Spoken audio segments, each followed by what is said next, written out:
Welcome to Guide Guru. We hope this video helps. You start by signing into the Xbox profile that has admin rights. This is critical because you cannot change system security otherwise. Once signed in, make sure your console is online and idle, and pause downloads so updates do not re-enable protections mid-process. Next, open Settings, then Devices and Connections or System, depending on your OS version. These are the navigation hubs you will use to reach security options. Make sure to note any active profiles that require parental controls before proceeding. Once you are in the right settings area, go to System and then Console Info, or directly to Security and Privacy if visible. Menu names vary by update, so look for Defender or Security flags. You will find a Microsoft Defender toggle or an option labeled App Protection. Turn that toggle off. When prompted, confirm the action and acknowledge any warnings.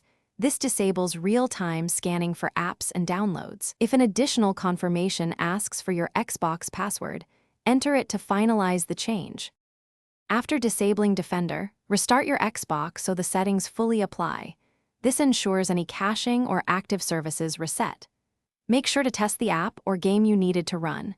If issues persist, re-enable Defender and consider whitelisting the app instead, since disabling security can expose you to risks. If you cannot find the disable option, update the console OS and check parental control settings, because account or family restrictions often hide security toggles. One quick tip: sign out and back in. Thanks for watching. Consider subscribing if we helped you today.